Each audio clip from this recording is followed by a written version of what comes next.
Hallo ihr liebe Leute, hier ist wieder der Yankee mit Let's Play Baldur's Gate 2 Schatten von Amn auf Pelzig. Ich hoffe, das bringt was. Ja, ich hoffe, das bringt auch was, wirklich. Und wir machen jetzt einen Korgan sei Quest und sind dafür hier unterwegs auf dem Friedhof, weil er das Buch von Khazar eigentlich sucht. Und das soll irgendwo hier bei der Friedhofskrypte sei und nach dem Dingens gucken wir jetzt erst einmal. So, jetzt knacken wir aber erstmal das hier. Und hier haben wir noch irgendwas. Moment. Können wir eigentlich derzeit noch identifizieren? Nee, das geht gerade nicht. Und den Magierzauber haben wir auch leider gerade nicht parat. Das heißt, die Dinger müssen erstmal wieder warten, bis wir uns ausgeruht haben. Ich bin dabei. Und bis wir das alles so noch machen können. Aber. Ich habe gerade noch im Hinterkopf, dass wir in der letzten Episode auch noch eine Quest kriegt haben von einem kleinen Geist. Und nee, er heißt nicht Kaspar, sondern Wellin, glaube ich.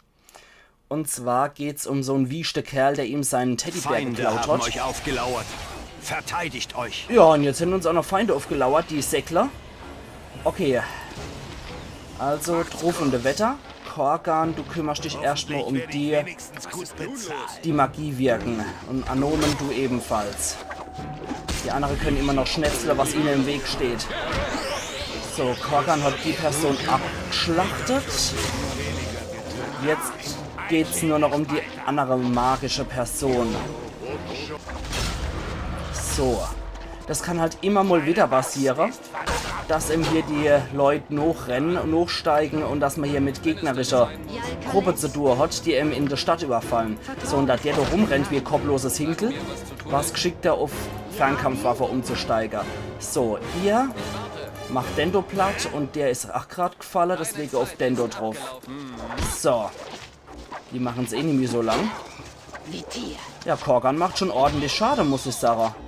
So, alle miteinander drauf. Korgan mit der Axt auszurüsten war definitiv richtig gut. Oh, und Vikonia hat gerade 30 Schadenspunkte gemacht. Nicht schlecht, Mädel, nicht schlecht.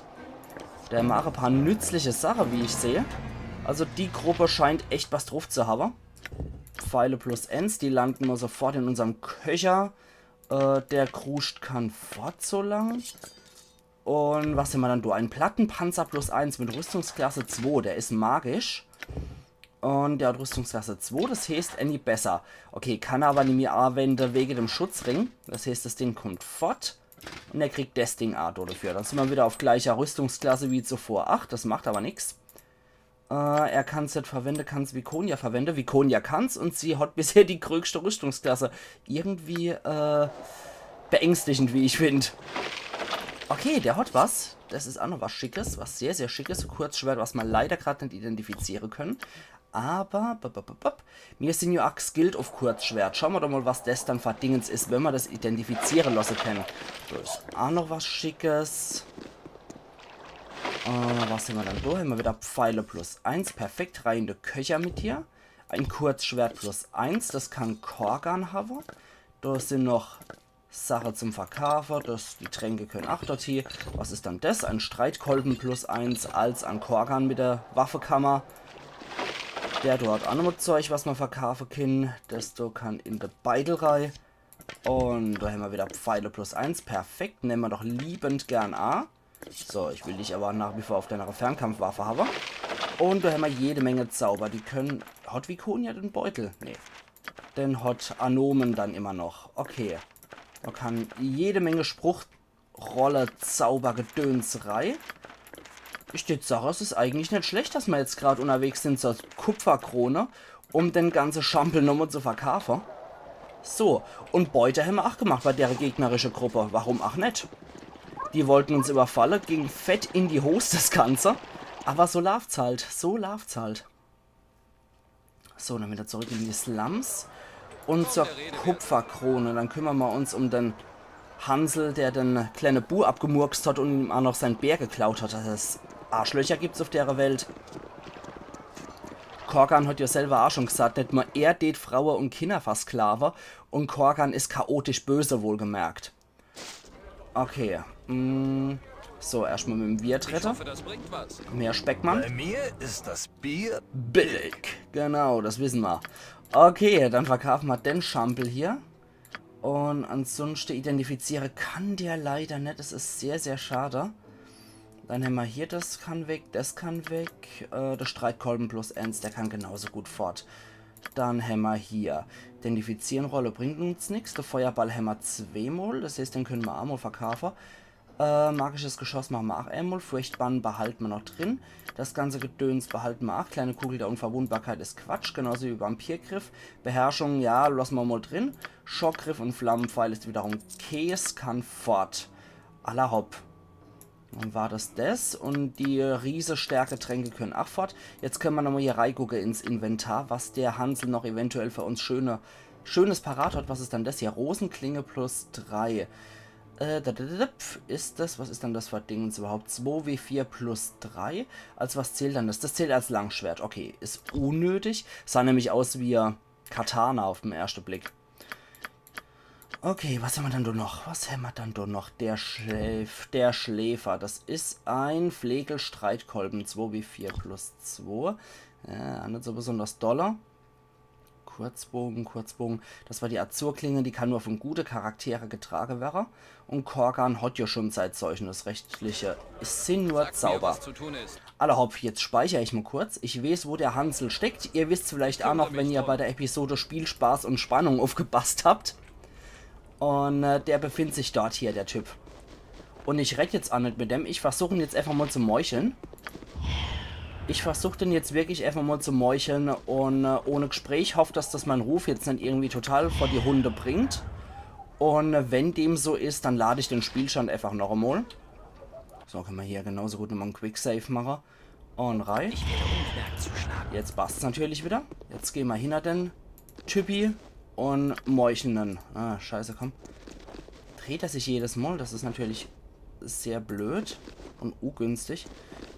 Okay, wie machen wir das dann am besten? Okay, wisst was? So. Und? Scheiße, ja, das bringt nichts. Das hat nichts gebracht. Ja, deine Laune ist schon schlecht genug, schon klar. Auch ohne euch. Das sind diese typische Zwergesprüche, die man hier drauf hat im Spiel. Okay, jetzt probieren wir das noch einmal. Ich werde unbemerkt zuschlagen. Ich hoffe, das bringt was. Auf einmal? Auf einmal kann er. Okay, jetzt gehen wir nochmal hinter den Hansel, so gut wie möglich. Und versuchen den jetzt immer so zu attackieren. Der gute Rinnis oder Linnis. Okay, der stinkt normale 12 Schadenspunkte. Na gut, hätte ich genauso gut auch mit der ganzen Truppe reinstürmen können. Ja, 16 Schadenspunkte ist gar nicht mal so übel, dafür, dass ich hier nur einen Schurke spiele, in Anführungszeichen. Ein Elfe macht da Standard. Schade, das ist echt gar nicht mal so schlecht. War, glaube ich, von Vorteil, dass ich seine Stärke ziemlich hoch geskillt habe. 40 Schadenspunkte Crit. Also ich glaube, mit dem hinterhältigen Angriff hätte er das durchaus richtig gut machen können. Kein Rufverlust, kein langes Gebabbel. Identifizieren Spruch hat er bei sich. Und hier hat er Männlein. Männlein, der ausgestopfte Bär. Das ist das Ding, was wir haben wollten. Das ist eine ausgestopfte Bärenpuppe für Kinder. Sie ähnelt kleinen Mannequin, dem neckigen und verschlagenen Held aus den Legenden der Halblinger. Okay, das ist genau den wir haben wollten. Ich kümmere mich drum. 650 Erfahrungspunkte hat der Hansel auch noch gegeben. Und den bringen wir jetzt wieder zum Friedhof, damit er zum Geist von einem kleinen Bu kann. Damit der Geist auch seine Ruhe findet und wir die Quest beendet haben. So, das heißt, die Identifizieren-Rolle geht erstmal wieder zu Anom für den Behälter. Und der ganze Schampel, ja, da müssen wir halt warten, bis wir identifizieren können. So, ich muss gerade mal gucken, ob es hier eigentlich auf der Straße noch irgendwelche Händler gibt, zu denen wir gehen können. Weil die können sowas, ach... Okay, es hat wohl anscheinend gerade zur Nacht gewechselt. Ja, 21. Stunde. Gerade mal gucken, was es hier dann noch gibt. Kupferkrone, Borinals Haus, Tempel des Ilmatar, das ist der Schmerzensgott. Galen Bale, Sklavenhändler, Obdachlosenheim. Nee, sieht nicht so aus, als ob es hier nochmal irgendeinen Straßenhändler gibt. Na, egal. Ich bin dabei. Wir kommen hier noch früh genug dazu, unser Zeichen zu identifizieren. So, dafür gehen wir jetzt wieder auf den Friedhof. Und wo ist er dann?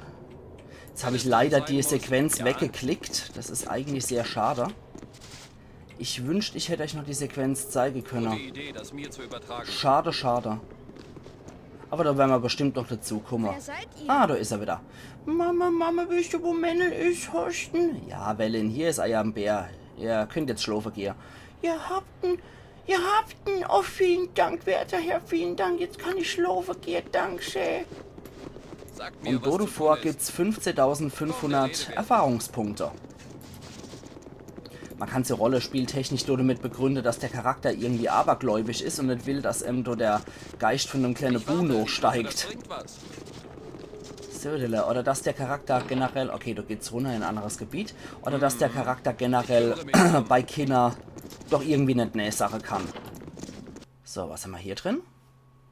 Da oben zum Friedhof rumlungern, ich weiß ja nicht. Ja. Ne? Das Ist schon geschehen. hat schon irgendwie nicht sowas. Kleine Krypta mit so einem Privatsarg. Und mit solchen Gefäße, wo man noch Opfergabe darbringen kann für den Verstorbenen. Knacken wir doch mal sein Grab. Zumindest bin ich kein Heuchler. Ja, die gehen sich wieder an die Gurgel. Agnomen. Der Teufel macht sein Nest aus schwarzen Zweigen in jedem Herz. Niemand ist so heilig, wie ihr sagt. Dein moralischer Kreuzzug steht auf tönende Füße. Paladin, der Lüge werden die Sachen ach nicht zum Eisterzere hinere. So wie ihr, erst in die Hölle ende, nur froh von der Ketzerei Zeit. ist das Bellen des Teufels, Zwerg. Ich diene nur meinem Herrn. Ich glaube, den Dialog hatten wir aber schon mal.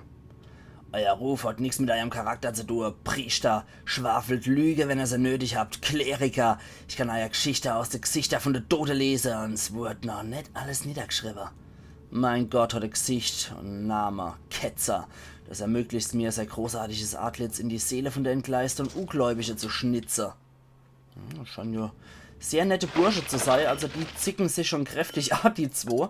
Ich steht mal Sache, du, der ganze Waffeschampel, der landet mal erst beim Korgan. Und das du kann 18 Anomen hier, die ganze Stecke und so. Okay, also das Grab haben wir Wenn es denn geplündert. sein muss.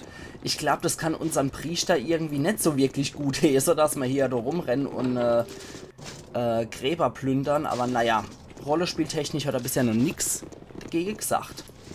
Okay, aber geht's halt weiter. Und da haben wir noch was. Das ist noch recht wichtig. Und das Settle hier, der ist auch noch recht wichtig. Jetzt speichern wir auf jeden Fall, weil hier lauert meines Erachtens nach und meines Wissens nach ein ziemlich wiechter... Ah, ne. Mehrere wiechte Gestalter. Eine Mumie. Noch eine und ein Kriegerskelett. Was wollt ihr, Oberweltler? Hoffentlich werde ich wenigstens gut bezahlt. Korgan kümmert sich um die Mumie, du dort rum. Ich warte. Du kümmerst dich ums Kriegerskelett. Jalkales? Und Vikonia, was machst du?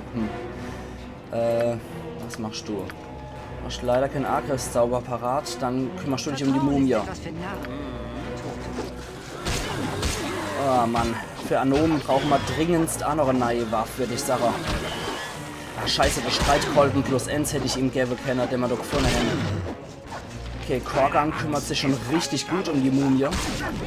So. Der kann Vikonia helfen. Oh, Jesus. Ah, der kriegt da hier richtig auf das Sack von einem Kriegerskelett, merke ich. Sagt mir, was zu tun Okay, schwer verletzt. Aber ich glaube, Korgan und Vikonia werden vorher fertig. Ja, kümmere dich mal dort rum. Und Vikonia, mach du die Mumie platt noch. Okay, das Ding ist kaputt. Und jetzt allesamt auf das Vieh. Oh, das ist sehr, sehr geil. Das Ding ist sackviel wert. Halskette der Träne Lerals. Eine Halskette ist ein Schmuckstück aus Silber, Gold, Platin oder einem ähnlichen Edelmetall, das mit Edelstein verziert ist. Eine Halskette kann von unterschiedlicher Länge sein und wird immer um den Hals getragen. Ja, mach Sache. Aber leider wird dort so nichts Näheres gesagt. Sehr schade. Die zweihändige Schwerter plus Ends, die kann ich jetzt auch mal stauern, weil die Dinger können wir später für gutes Geld verkaufen. Jetzt guck erstmal noch Falle. Ustan Zardos. Mindestens. Da haben wir jetzt leider nichts mehr für Anomen. In was ist er dann geschult? Das ist schade, dass das Bild so komisch hier ist. Finde ich echt merkwürdig. Streitkolbe, ja, und Kriegshammer. Streitkolbe oder Kriegshammer können wir noch warten bei ihm. Okay, das kann man so aufmachen. Zirkon ist noch drin und ein bisschen Geld. Nehmen wir liebend gern. Warte, ich bin dabei. Wobei ich mich echt froh, warum hier so manche Wenn es denn sein muss. Untote bei den Gräber rumstehen. Das ist schon etwas merkwürdig. und irgendwie etwas bedenklich, ja. Ihr seht ein offenes Grab in eurer Nähe. Ein eisiger Schauer lauft euch über die Rücke, als ihr Geräusch aus dem Grab hört. Ihr schüttelt den Kopf und geht weiter. Das Geräusch ist jetzt deutlicher. Ihr bildet als nicht nur Ei. Aus dem Grab dringen eindeutig erstickte Hilferufe. Na, dann machen wir doch was dran. Das Grab ist nur teilweise mit Erd gefüllt. Der tote Gräber muss faul gewesen sein. Es dauert nur ein paar Minuten, bis ihr das Sarg erreicht habt. Ihr öffnet das Sarg und entdeckt dort drin nicht nur eine Leiche, sondern auch einen Mann, der ganz offensichtlich noch lebt. Sofort helfen ihm aus dem Sarg. Oh, mögt ihr gesegnet sein, mein Fürst, seid gesegnet. Ich weiß nicht, wie lange ich dort noch überlebt hätte, dort drin begraben, wie ich war. Wer seid denn ihr und wie kann das geschehen, dass man euch bei lebendigem Leib begraben hat? Ich bin von den Männern, die mich gefangen gehalten haben, begraben worden. Die haben mich festgehalten, um meine Familie um Lösegeld zu erpressen. Und nachdem meine Familie das Geld bezahlt hat, haben sie mich niedergestreckt. Oh, ich erinnere mich daran, hier getragen worden und zusammen mit einem anderen Körper ins Grab geworfen worden zu sein. Und dann haben sie mich bei lebendigem Leib begraben. Ich bin mir sicher, dass ich gestorben wäre, wenn ich nicht so bald kommen werde. Oh, was ein furchtbarer Tod die bösen Männer für mich auserkoren haben. Oh. Naja, die Männer müssen aufgehalten werden. Was kann er mal über die erzählen? Ich weiß nicht, wie die hießen, die waren so dritt. Der jüngste von ihnen hat mich hierher getragen, ganz in Rot gekleidet, eigentümlich und leuchtend, wenn er so wollt. Ja, hier, das haben sie in der Hand gehabt, habe ich in der Hand gehabt, als ich aufgewacht bin. Ich denke, das muss ich ihm wohl aus seinem Gewand gerissen haben, der mich ins Grab geworfen hat. Hier, vielleicht kann er was damit anfangen. Vielleicht ist dann schon irgendwas ei. Nur, dass du jemand war, mit dem die Männer sich unterhalten haben. Vielleicht warst du Friedhofswärter. Ihr sollten zumindest mal mit dem sprechen. Irgendwas muss er doch gesehen haben. Ja, ich wär's Beste machen, ja, um die Männer vor Gericht zu stellen. Mögt ihr gesegnet sein, mein Fürst. Ich wünsche euch alles Gute. Ich muss jetzt zu meiner Familie zurückkehren und sowieso lassen, dass ich noch lebe. Danke, Helm, dass ihr über mich gewacht habt. Das ist der Wächtergott, wenn man so will. Gibt es ein wichtigere Abenteuer, die wir erleben sollten? Die Art von der Hilfe scheint ein bisschen langweilig. Das ist Aufgabe von der Garnison Abdel Adrian. Reizender Kleriker, muss man auch dazu sagen. Jetzt rette ich noch mit dem Hansel. Da speichere ich vorher auch nochmal ab. So, 6500 Erfahrungspunkte hat's gegeben. Ah, okay. Der ist beschäftigt gerade. Schade. Weil der ist definitiv in die Quest mit eingebunden. So, da können wir auch noch rein. Sagt euch von eurem Irrglauben los und ihr sollt gerettet werden. Ein Gruftkönig, das ist nicht gerade ein sehr schwacher Untoter. Ihr werdet dafür sterben, mein Ruckstürze haben. Oh.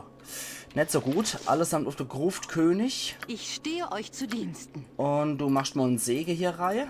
Und Auf euren Befehl hin Anomen, werde ich vorrücken. du pumpst die Rüstung des Glaubens mal auf dich. Okay. Alle hopp. Sagt mir, was Und zu jetzt tun ist. alle auf den Champeljut hier. Das hat jetzt nichts damit zu tun, dass ich antisemitisch bin. In der Palz ist früher, schon vor dem Zweiten Weltkrieg, 15.000 hat er gegeben, ist Champeljut eine Bezeichnung in der Palz früher gewesen für einen Krämer. Weil jüdische Leute früher sehr häufig solche Krämerläden gehabt haben, hat man in der Palz früher schon Krämer als Champeljut bezeichnet. Champel im Sinne von Zeug, halt wirklich so Zeug, Billigzeug, was man halt überall hat kaufen kann. Und das ist kein antisemitischer Begriff, muss ich an der Stelle wirklich sagen. Es ist traurig mittlerweile, dass man sowas eigentlich immer erklären muss, dass das nicht rassistisch gemeint ist. Und ja, in dem Fall ist Champeljut kein antisemitischer Begriff, sondern in Rheinland-Pfalz bezeichnet es einfach nur ein Krämer. Also ein Wucherkrämer, könnte man sagen. Ah, da hat noch ein bisschen Geld dabei. Ach, schön. Ja, den Pfeil können wir seltsamerweise nicht identifizieren. Oh, wir haben sehr, sehr viel Zeug, was wir noch identifizieren müssen. Und da ist nichts drin und hier war, glaube ich, auch nichts drin. Nee, okay. Wir haben alles. Ich kümmere mich drum. Weil manchmal rutschen mal so Begriffe einfach raus, wenn ich der in einer Champeljut bezeichne und dann denken die Leute immer, oh, Yankee, du Antisemit, du Rassist. Aber das ist es eigentlich gar nicht. Das ist wirklich nur ein Begriff für so einen Billigkrämer.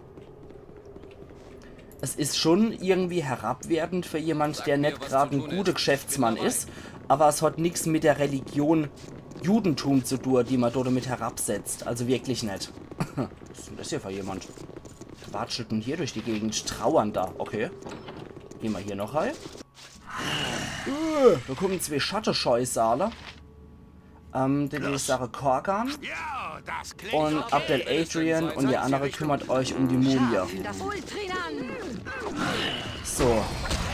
Weil du braucht jemand mit einer magischen Waffe. Anomen kriegt nicht mal die scheiß Mumie. Geschwindigkeit, Kamerad. Okay, jetzt ist er auch noch gelähmt worden vom Schattenscheusal. Was gibt's? Ja, ein Schädelspalter. Gut, dann kümmerst du dich noch um den Korgan. Moment. Sagt mir, was zu tun ist. Aber ich finde es auf jeden Fall auch schön, wenn man dann so Dialekt-Let's Play macht. Weil so können die Leute noch immer irgendwas lernen, was andere Leute in der Spruch so für Begriffe drauf haben. Finde ich eigentlich persönlich immer sehr schön. So lernt man auch immer irgendwelche schöne Begriffe, die einem vorher vielleicht nicht gerade bekannt waren. Ihr wisst das. Mal Krankheit heilen, bevor die Krankheit den armen Anomen noch umbringt. So, Viconia, du solltest vielleicht sowieso mal generell nochmal eine schwere Wunde heilen auf der Anomen wirken. Gut, Gute Idee, das mir zu übertragen. das ist verschlossen, eine Falle hat's nicht. Und ein bisschen Schmuck ist drin, eine Goldkette und ein Flammentanzring, alles klar. Komm, der Rede wert. Ich merke eindeutig, mir fehlt der Magier in der Gruppe, der immer das Zeug identifizieren kann, was man so findet. Ich hoffe, das bringt was. Aber da Korgan jetzt schon zum ersten Mal gedrängt hat, halte ich es was sinnvoller, zuerst seine Quest im Friedhof zu lösen. Ansonsten rennt er uns eventuell noch fort, das wäre jetzt nicht so schön. Okay. Ja? Da findet er sofort die Falle. Ich kümmere mich drum. Können wir gleich Knacker. Und ebenfalls, was ist dann das noch? Ein schwarzer Opal, den nehmen wir gern in die Edelsteinsammlung auf. Und was ist hier im Grab noch drin? Aha, das ist eine Streitaxt, aber die können wir derzeit nicht identifizieren. Ich kann es euch aber schon mal so viel verraten, es ist eine Streitaxt plus 2. So, jetzt mag ich aber nochmal probieren, mit dem Friedhofswärter zu sprechen. Vorhin war der ja schwer beschäftigt, der Knabe. Ja, und das Erste, was ich noch der Aufgabe mache, ist der kann immer noch nicht. Okay, dann müssen wir halt warten. Ja, also das Erste, was ich auf jeden Fall mache werde, noch der Quest hier am Friedhof, wird die Quest im Hafenviertel sein, damit ich so schnell wie möglich unseren Magier in der Gruppe dabei habe. So, da. Was ist dann hier noch? Da ist noch etwas, wo wir runter können. Da steigen wir auf jeden Fall später runter, für in die untere Krypta reinzukommen. So, da decken wir noch ein bisschen die Karte auf. Sagt mir, was zu tun, der Rede Und wert. da ist auch noch etwas, wo wir hingehen können. So.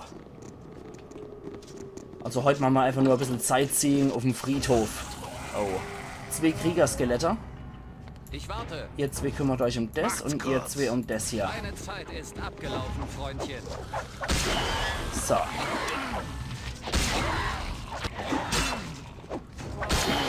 Die zischen aber auch wie Apfelsaft, die Knaber.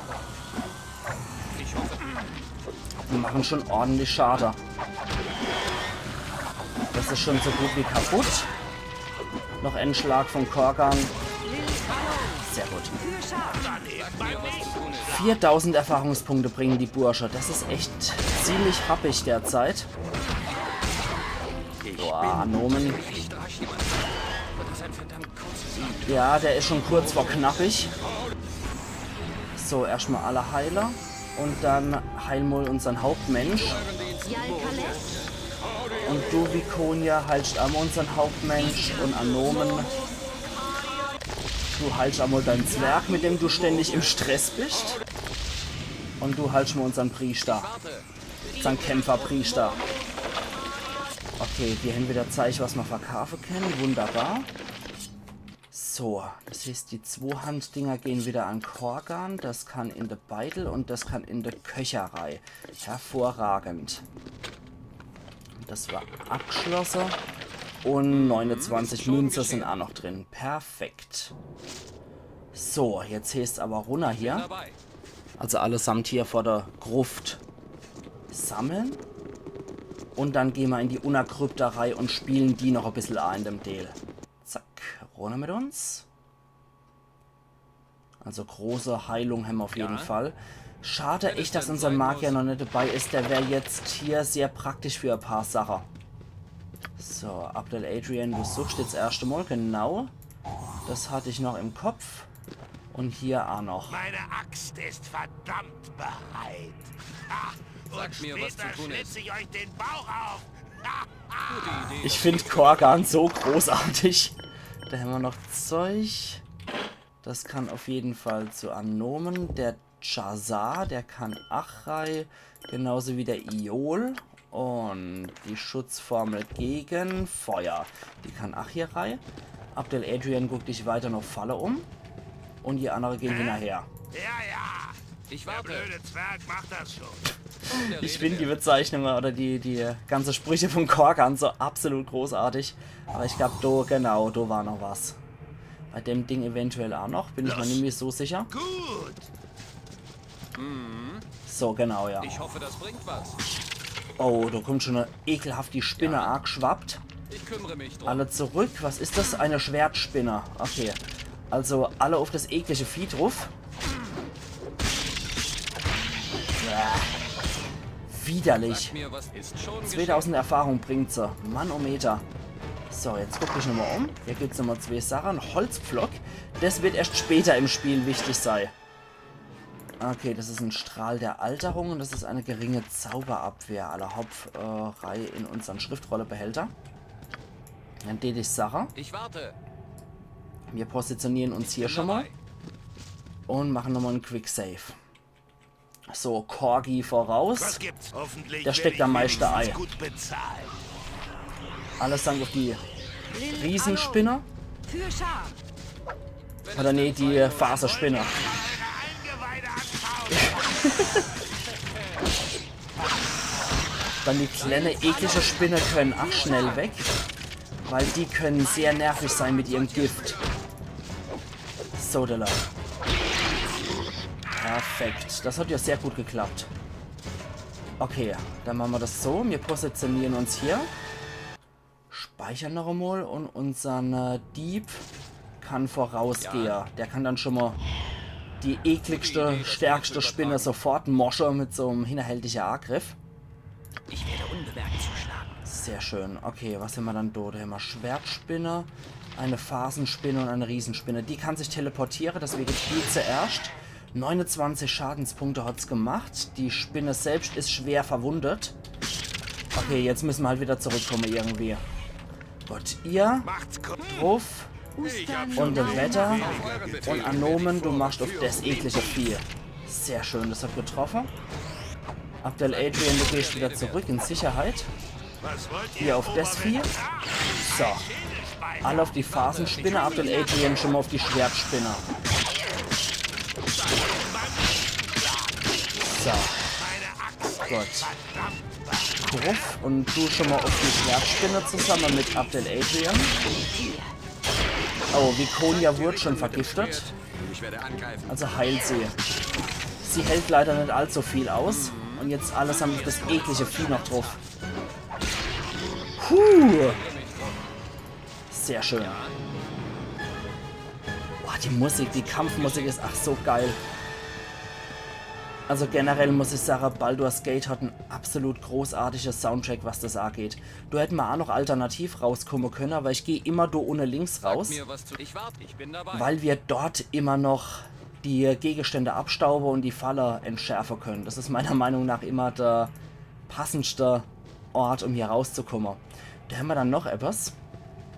Aber das wird auch erst später im Spielverlauf noch wichtig sein. Wenn wir dort durchkommen wollen. Verschlossen. Und da können wir ja versuchen, das Ganze zu knacken. Als ihr euch der nähert, empfindet ihr Gefühl von Bedrohung. Das Schloss ist von seltsamer Machart. Da ich die Hände zittern, habt ihr äußerste Schwierigkeiten dabei, es zu knacken.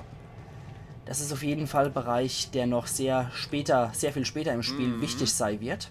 Wenn es denn sein muss. Und dort haben wir auf jeden Fall auch noch unseren Spaß. Boah, ich freue mich jetzt schon wie Bolotto drauf auf den Bereich. Und das meine ich gerade sarkastisch. Das ist nämlich echt ein ziemlich heftiger Bereich. So, steht Sache, da kümmern wir uns auch noch drum. Speichern hier noch ab.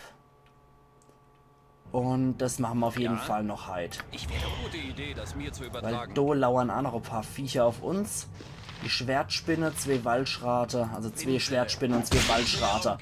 25 hat's gebraucht. Du gehst wieder zurück. spuckt's schon Ich aus. stehe Ihr euch nehmt zu mal Dienst. euer Ich Wurf, höre euch euer Was gibt's? Fernkampfgegenstände. Abdel Adrian rette ich hinterher. So. Gut. Macht's kurz. Das war einmal die große Runde. Schar führt meine Hand. Das kann man ja immer ausnutzen, wenn die hinterher rennen. Was So. wollt ihr, Oberwälder? Allesamt auf die Uferletzte. Abdel Adrian, du kannst auf die Schwerverwundete schon mal schießen. Boah, Sieg wird Vikonia, die macht's wirklich nicht so sonderlich lang. Auf der Waldschrat. Im Moment. Oh Mann. Dummerweise hätten sie sich jetzt Vikonia als Ziel auserkoren. Aber diese eklige Waldschrate, die können halt auch noch Vergifter. So. Ja komm, Abdel Adrian, geh so tot. Und jetzt allesamt auf die Schwertspinner. Puh. Das war schon mal recht praktisch. Der Waldschrat hat noch einen Schmuckgegenstand bei sich und der hier hat noch Identifizieren-Rolle bei sich. Okay. Alle hopp. Dann Zu euren Diensten. heil Vikonia. Und Vikonia, heil dich selbst. Positioniert euch, Leute, und dann speichern wir an der Stelle. Und ich jetzt sage, der Rest machen wir dann morgen bei Let's Play Baldur's Gate 2 auf Pelzig. Also machen's gut und bis morgen. Ayan Yankee.